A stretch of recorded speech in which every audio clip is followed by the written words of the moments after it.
आप सभी को ओम। मैं आशीष कुमार यादव, एक योगाचार्य और एक सीनियर न्यूरोथेरेपिस्ट, आप सबको निमंत्रित करता हूं आज की हमारी इस छोटी सी और विशेष यात्रा में। आज हम बात करने वाले हैं इस माँ धरती के इस पावन भूमि पर वो रत्न और वो भंडार जो कहीं ना कहीं हमारे ज्ञान में नहीं है, लेकिन आयुर्वेद को जब पढ़ा जाता है तो उसमें वो चीजें बताई जाती है जो कहीं ना कहीं हमसे बरसों पहले हमें सीख लेना चाहिए था, लेकिन नहीं सीख पाए। वाघभट जी ने इतने विशेष विशेष सूत्रों से हमें अवगत करवाया है, जिनको अगर एक व्यक्ति सामान्य स्तर पर अपने जीवन में समझेगा और उनका अनुभव लेगा तो व्यक्ति स्वयं का चिकित्सक स्वयं बन सकता है। आज हम आपको 3 औषधियों से मिलवा रहे हैं, और ये इस बरसात के मौसम में लगभग हर एक गांव, हर एक प्रांत, हर एक खुली जगह पे लगभग आराम से मिल जाते हैं। पहली एक चीज जो औषधि जो जबरदस्त काम करती है वो है लीवर के लिए आने वाली है पुनर्नवा, जो दोबारा से आपको नया जीवन देती है, क्योंकि शब्द में वो है पुनर्नवा, नया जीवन देने देने वाली वो औषधि जो लीवर के लिए, fatty liver, hepatitis A B C, liver failure, इन सभी प्रकार की समस्याओं में जबरदस्त काम करती है। इसको सुखाकर इसका पाउडर इस्तेमाल किया जा सकता है, सुखाकर इसको रख लो और आप इसको साल भर इसका इस्तेमाल कर सकते हैं। ताजा मिल जाए तो उसका स्वरस लेना है, 20 से 30 ml मात्रा सुबह में, 20 से 30 ml मात्रा में संध्या में, खाली पेट लेंगे, विशेष लाभ मिलेगा।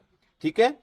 जिनको बुखार, पीलिया और जो लीवर संबंधी विकार है, ये सब लगभग लीवर से संबंधित होते हैं, इसका इस्तेमाल करेंगे। भूख कई बार कम लगता है तो भी ये विशेष उसमें लाभ देती है।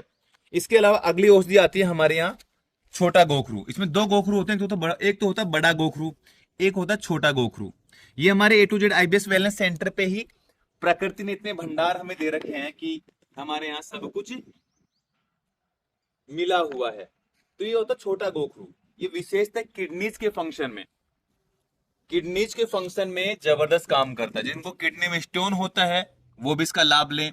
जिनके किडनीज का क्रिएटिन लेवल बढ़ा हुआ होता है, 1.5 से ऊपर है, तो डेफिनेटली आपको इसको इस्तेमाल करना चाहिए, विशेष लाभ मिलेगा ही मिलेगा। जिनका शुगर बढ़ा हुआ होता है उसमें भी ये लाभ देता है। ये आयुर्वेद की दिए गए कुछ सूत्रों का हम आपको व्याख्यान दे रहे हैं। तो इस छोटे गोखरू का इस्तेमाल करो, क्योंकि बरसात का समय है, लगभग हर प्रांत में आराम से मिल जाता है। नहीं मिले तो आसपास थोड़ा रिसर्च करो, जंगली जगह जाओ, वहां आपको 100% मिलेगा, क्योंकि प्रकृति कभी भी किसी से पक्षपात नहीं करती है। हर जगह उसने वो रत्न छोड़ रखे हैं, बस आपको उसका ज्ञान होना चाहिए। अगला हमारा औषधि है भूमि आंवला। इसके बारे में हमने पहले भी हमारे एक वीडियो में बताया था। भूमि आंवला ये विशेषतः एक इतनी कमाल की छोटी सी एक सौम्य पौधा है, जिसको देखने में भी अच्छा लगता है और बड़ी कमाल की औषधि है। अब इसके लाभ के बारे में बात कर लेते हैं। जो विशेष लीवर पे ही काम करता है, फैटी लीवर, भूख कम लगना, हाइपर एसिडिटी, फैटी लीवर में हमारा हो ही गया। इसके अलावा किसी का वजन नहीं बढ़ रहा है, पेट सही से साफ नहीं होता है, कॉन्स्टिपेशन रहता है, तो इसका भी लगभग 20 से 30 ml मात्रा में इसका औषधि पान सुबह और संध्या में खाली पेट ही लेना है। ध्यान रखना, डोज लगभग इतनी ही होनी चाहिए। इसकी चटनी भी बना करके इस्तेमाल कर सकते हो, इसको सब्जी में भी आप डाल करके इसका इस्तेमाल किया जा सकता है। और जो तीनों औषधि हमने आपको बताई, पुनर्नवा, छोटा गोखरू और भूमि आंवला, इन जो तीनों औषधि से हमने आपको अवगत करवाया, तीनों को आप इनका स्वरस ले सकते हैं, पाउडर फॉर्म में इस्तेमाल कर सकते हैं, या इन्हीं के पत्तों को तोड़ करके किसी चीज की चटनी बना करके ले सकते हैं, या फिर सब्जी में भी इसका डाल करके इस्तेमाल किया जा सकता है। विशेष लाभ मिलेगा ही मिलेगा, क्योंकि आपको दवा से ज्यादा उस ज्ञान की आवश्यकता है जो हमसे छूट गया।